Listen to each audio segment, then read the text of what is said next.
From visual programming to a smart and annoying little company. Every web browser should come with a visual programming language that allows browser automation. At 5 a.m., your browser would trigger a series of workflows that would visit your favorite websites, browse them a little bit, and extract whatever information you are interested in, converting each article, post, or comment into a perfectly uniform little data object. These objects would be stored in the browser's local database, and they can be made permanent, creating an archive, or expire just as posts expire, or even transported, using the visual programming language, to some other location. A visual programming language is just boxes that have input and output ports, and you just connect the ports across various boxes. There are some special boxes or nodes. I think they're special because they are good for understanding how these systems work. Today's news would be one such special box. This represents a source of data, a source of uniform objects that represent news articles.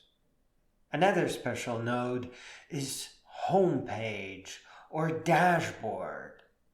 Unlike the news node, this is an output node, a destination node where data flows to.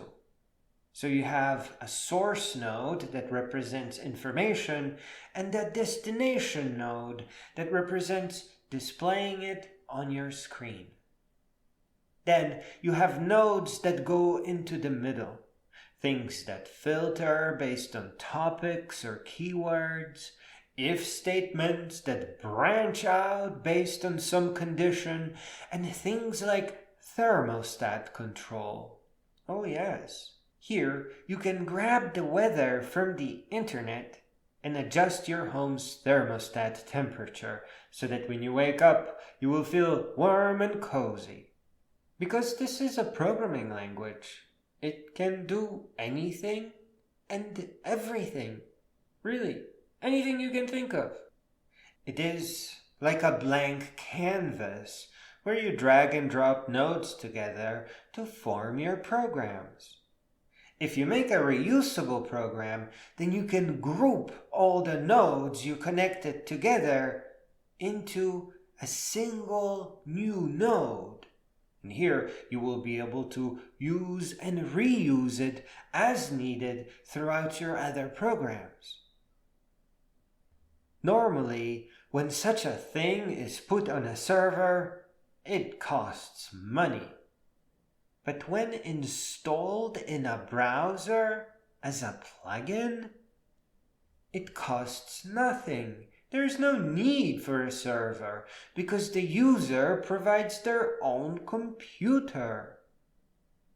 And because this is an automation tool for all of the internet that isn't aimed at any service in particular, users are probably allowed to scrape websites, so as long as it is for personal use.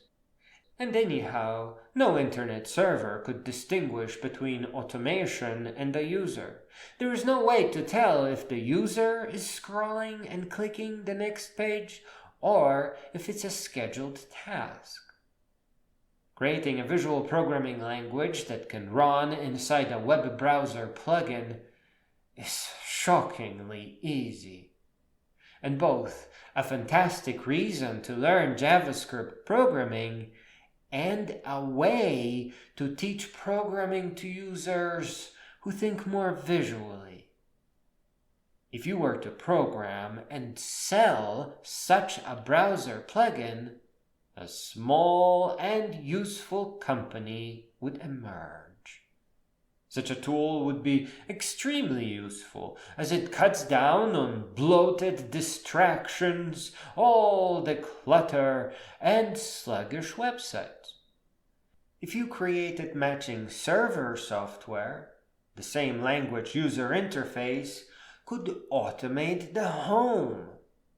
And one of the fundamental features of such programming tools is total cross-connectivity. Here, the web browser plugin could easily forward data to a server on the user's local network. Perfect cross-connectivity. Finally, the nicest example of a friendly visual programming language is Node-RED. It's open source and free.